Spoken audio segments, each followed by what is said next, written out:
السلام عليكم، كنتمنى تكونوا بخير وعلى خير وفرحانين وناشطين والمود ديالكم مزيان مزيان مزيان مزيان بزاف كاع الناس اللي كيتابعوني. بزاف ديال الميساجات كيتكرروا، شحال ما شفناك في التلفازه، غبرتي علينا. وايمتى عندك الجديد؟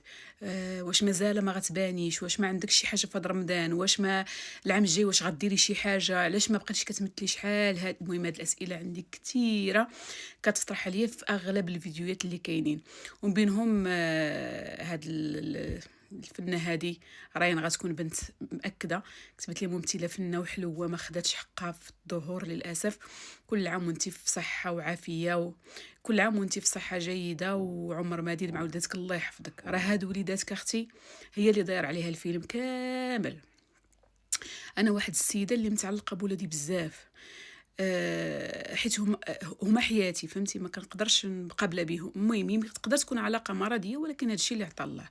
ما كنقدرش نفرط فيهم ولا نخليهم ولا نحس انني مقصره من جهتهم، في ابسط الحوايج. وغادي نخليكم مع واحد الفيديو ديال بنتي. كنت هنا في اسبانيا، وكان عندي واحد العرض مسرحي في هولندا، مشيت 3 ايام. 3 ايام 3 ايام ورجعت. ملي غتشوفوا الفيديو غتفهموا علاش ما كنقدرش نبعد عليهم. وكنتمنى تخليو لي تعاليق زوينه وتبارطاجيو هذا الفيديو باش كاع الناس اللي كيبغيوني، اللي كنهضر على الناس اللي كيبغيوني ومتابعيني، يعرفوا بصح علاش انا ما كنبانش في التلفازه، بحكم الاقامه في بلد اجنبي، وبحكم الوليدات. وهانتوما غتفهموا من خلال هذا الفيديو، بقاو حتى الاخر باش تفهموا.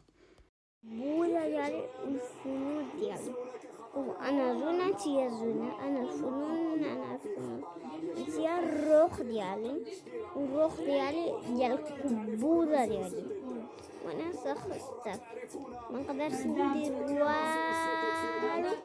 بلا بيك، حيت انا كنديرها معاك ماما.